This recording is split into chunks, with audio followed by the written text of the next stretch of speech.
Hi students, welcome to the part 9 of MCQ series for CUET examination for account subject। आज के इस part में हम 24 MCQs को डील करेंगे जो कि एनालिसिस ऑफ फाइनेंशियल स्टेटमेंट से रिलेट करते हैं। तो चलिए स्टार्ट करते हैं।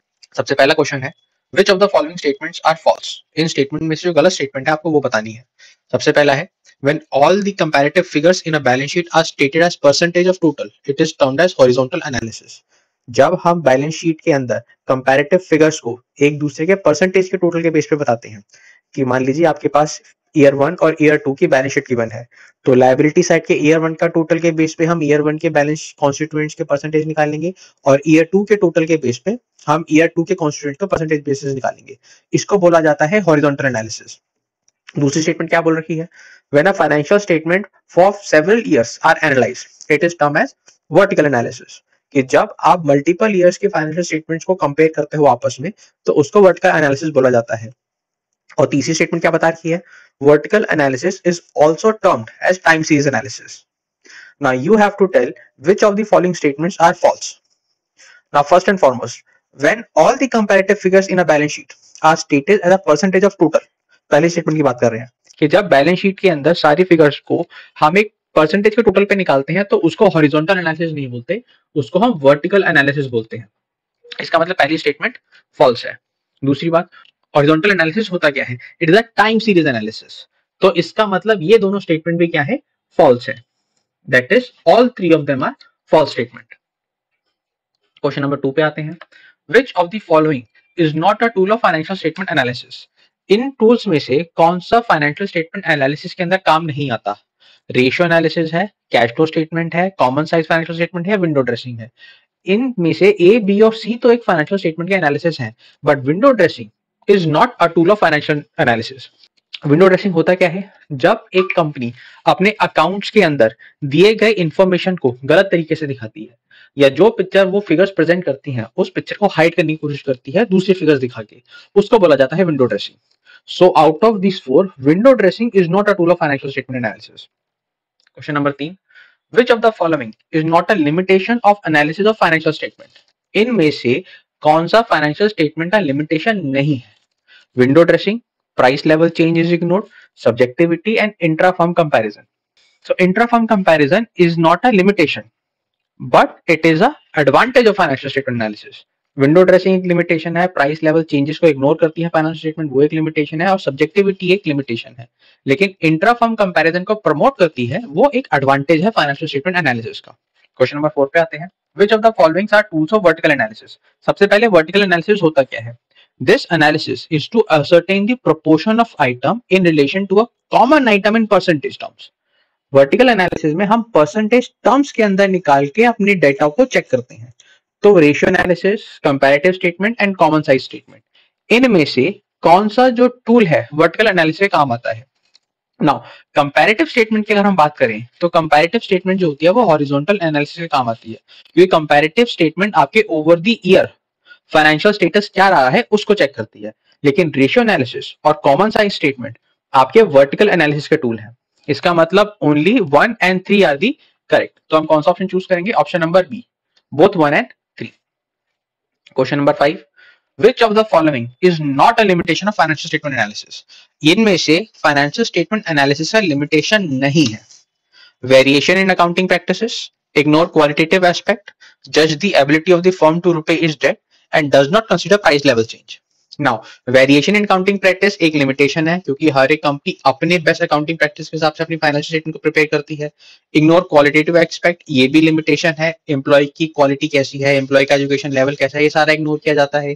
जज the ability of firm to repay its debt, now this is not a limitation, this is an advantage for the firm अगर वो फाइनेंशियल स्टेटमेंट एनालिसिस करती हैं तो। And D is again is a limitation. Question number 6, the form of companies balance sheet is. Company balance sheet का जो form है वो क्या है। अगर आपने बैलेंस शीट का फॉर्म पढ़ा है अपने शेड्यूल 3 के अंदर तो आपको पता होगा वो एक वर्टिकल फॉर्मेट है। That is option number B is the correct answer. Coming to question number 7। Question number 7 एक असर्शन और रीजन बेस्ड क्वेश्चन है।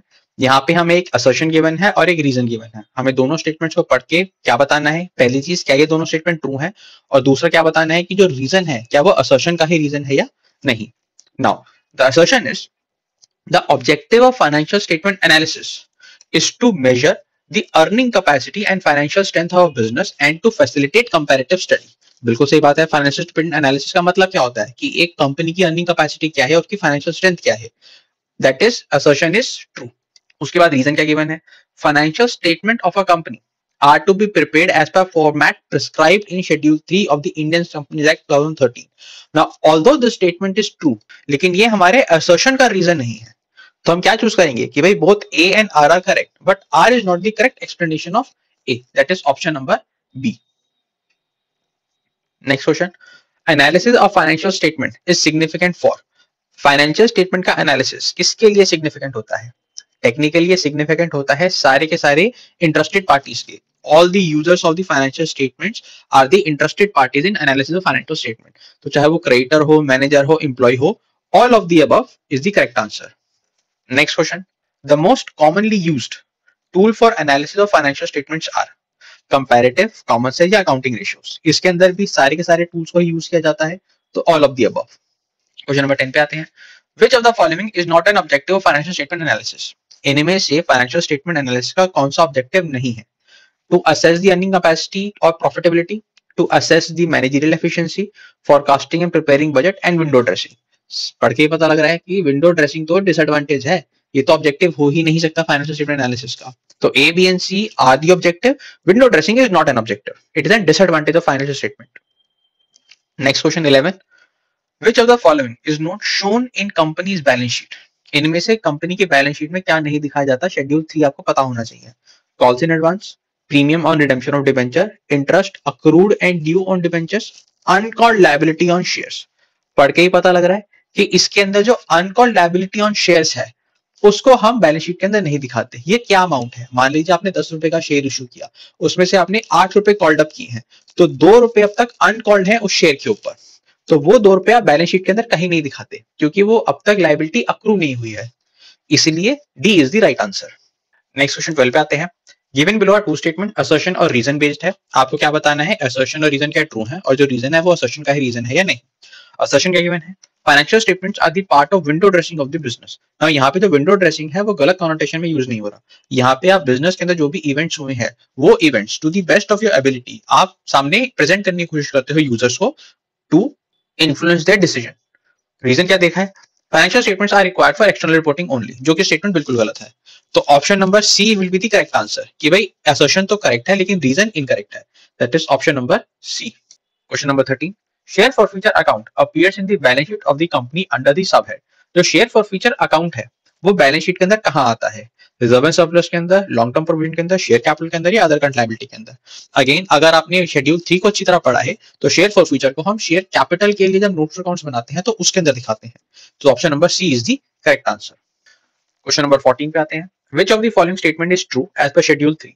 Share option outstanding account is shown under major head share holder fund and sub heading share capital.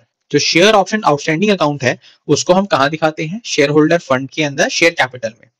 और दूसरी statement क्या है, provision for tax is shown under major head current liability and sub heading short term provision. Now सबसे पहले हम share option outstanding के ऊपर आते हैं। Now as per the schedule 3 share option outstanding account ये दिखाया जाता है शेयर होल्डर फंड के अंदर, लेकिन रिजर्व एंड सरप्लस के अंदर। It is not shown under share capital, it is shown under reserve and surplus. इसीलिए ऑप्शन नंबर 1 तो क्या है, फॉल्स स्टेटमेंट है। प्रोविजन फॉर टैक्स उन्होंने करेक्ट बता रखा है कि करंट लायबिलिटी के अंदर शॉर्ट टर्म प्रोविजन में दिखाया जाता है, तो only second statement is true, option number B is the correct answer. 15 पे आते हैं, विंडो ड्रेसिंग क्या है? इतनी देर से हम पढ़ के आ रहे हैं, ये एक लिमिटेशन है फाइनेंशियल स्टेटमेंट एनालिसिस का। इसका मतलब ये नहीं कि विंडो ड्रेसिंग होती नहीं है। विंडो ड्रेसिंग यहाँ पे हम इस चीज से पढ़ सकते हैं कि जब आप अपनी कंपनी के डेटा को प्रेजेंट करते समय उसको ज्यादा इंप्रूव करके दिखाते हैं ताकि आपकी फाइनेंशियल स्टेटमेंट अपीयर करे better. It is partially common exercise है जो कि large number of share holders को इन्फ्लुएंस करने के लिए बिजनेस अंडरटेक करती है ताकि मैनेजमेंट ठीक से काम कर रही है, कंपनी ठीक से रन कर रही है, ये इन्वेस्टर्स को पता लग सके। क्वेश्चन नंबर 16 पे आते हैं, you have to find out the correct order as it appears in the balance sheet of the company. अब अगर आप ऑप्शंस पढ़ेंगे तो आपको पढ़ के पता लग जाएगा कि ये नॉन करंट एसेट के अंदर फिक्स्ड एसेट का जो सबहेड होता है उसके कॉन्स्टिट्यूएंट्स की बात हो रही है। अब फिक्स्ड एसेट के अंदर सबसे पहले हम क्या दिखाते हैं? टेंजिबल एसेट, फिर दिखाते हैं इंटेंजिबल एसेट, फिर दिखाते हैं CWIP that is capital work in progress, और फिर दिखाते हैं इंटेंजिबल एसेट अंडर डेवलपमेंट। तो ए, बी और सी, डी में से D is the correct order. जहां पे टेंजिबल एसेट पहले है, फिर इंटेंजिबल एसेट है, फिर कैपिटल वर्क इन प्रोग्रेस है और फिर इंटेंजिबल एसेट अंडर डेवलपमेंट है। Next question 17, dash analysis is carried out by outsiders such as lenders, creditors, bankers. जो थर्ड पार्टी है, लेंडर्स, क्रेडिटर्स, बैंकर, जो हमको फंड देते हैं, वो कौन सा एनालिसिस करते हैं? इंटरनल एनालिसिस, हॉरिजॉन्टल, वर्टिकल या एक्सटर्नल एनालिसिस?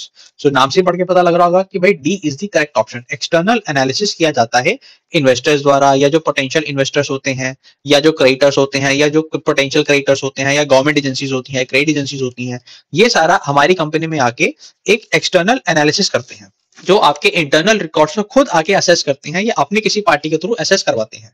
नेक्स्ट क्वेश्चन पे आते हैं, Which of the following are the objective of financial analysis? आपको 4 ऑब्जेक्टिव बता रखे हैं, आपको ये बताना है कि फाइनेंशियल एनालिसिस का क्या ऑब्जेक्टिव है। इंटरफर्म कंपैरिजन बिल्कुल ऑब्जेक्टिव है। Explainable and understandable, this is again an objective of the financial analysis. Assessing the management efficiency, ये भी एक ऑब्जेक्टिव है फाइनेंशियल एनालिसिस का। And window dressing. Now, window dressing is again the limitation of financial statements. They are not the objective of financial analysis. So only 1, 2, and 3 are the objective. So which option is correct? Option number A is correct. Next question. It is comparison of 2 or more business firms. जब हम 2 या 2 से ज्यादा business firms को compare करते हैं similar industry के अंदर, तो उसको क्या बोला जाता है? इंट्रा, इंटर, हॉरिजॉन्टल या vertical? Very simple, it is called as interfirm analysis. जब हम 2 या 2 से ज्यादा बिजनेस एंटिटीज को आपस में कंपेयर करते हैं। Question number 20, which of the following party is not interested in financial statement analysis of a firm? Researchers, lenders, NGO या पोटेंशियल इन्वेस्टर्स? इनमें से खाली एनजीओज ही हैं जो कि किसी फर्म के फाइनेंशियल स्टेटमेंट एनालिसिस के ऊपर ज्यादा रोल प्ले नहीं करती। Next question, which of the following are the tools or techniques of financial statement analysis? Cash flow, common size, ratio analysis, all of the above। Simple question है। Question number 22 से 24 तक case study base है, तो एक बार case study पढ़ लेते हैं। Star Limited is engaged in interior designing business. From the past year, it was covering large share in the market, but they don't understand the extent of growth in their business. So the management decided to maintain comparative statement for analysis. Through the following information of statement of profit and loss account, answer the following question. आपको statement of profit and loss account की information given है और इस information के base पे और comparative statement for analysis को देखकर आपने इन क्वेश्चंस को आंसर करना है। सबसे पहला क्वेश्चन है question number 22, the change in percentage of employee benefit expense. अब क्योंकि कंपैरेटिव स्टेटमेंट की बात की गई है, तो सबसे पहले हम क्या करेंगे? सबसे पहले हम 2021 एंड 21-22 के जो एम्प्लॉय बेनिफिट ऑफ एक्सपेंस था उसका परसेंटेज ऑफ आरएफओ निकालेंगे। सबसे पहले 2021 की बात करते हैं। हमारे पास 7 लाख रुपीस के एम्प्लॉय बेनिफिट एक्सपेंस थे एंड 20 लाख रुपीस की सेल थी, तो as a percentage they turns out to be 35%। Similarly अगर हम 21-22 के निकालें तो हमारे पास आता है 40%। So we can see from 35% our employee benefit are increasing to 40%. तो डिफरेंस कितने का आ गया? 5% का। So the correct answer is option number A. Question number 23 पे आते हैं। Profit before tax of both the years are. अब आपको 2021 एंड 21-22 का प्रॉफिट बिफोर टैक्स निकालना है। आपको रेवेन्यू फ्रॉम ऑपरेशन गिवन है, आपको एम्प्लॉय बेनिफिट एक्सपेंस गिवन है और आपको अदर एक्सपेंस गिवन है। तो रेवेन्यू फ्रॉम ऑपरेशन में से एम्प्लॉय बेनिफिट और अदर एक्सपेंसेस को अगर हम माइनस कर दे दोनों साल के लिए, तो हमारे पास प्रॉफिट बिफोर टैक्स आ जाएगा। तो सबसे पहले ईयर का 2021 के अंदर 20 लाख रुपए का रेवेन्यू है, उसके अंदर से 7 लाख रुपए के एम्प्लॉय के खर्चे हैं और 3 लाख रुपए के अदर एक्सपेंसेस हैं। तो 2021 के लिए हमारे पास प्रॉफिट आता है 10 लाख रुपीस।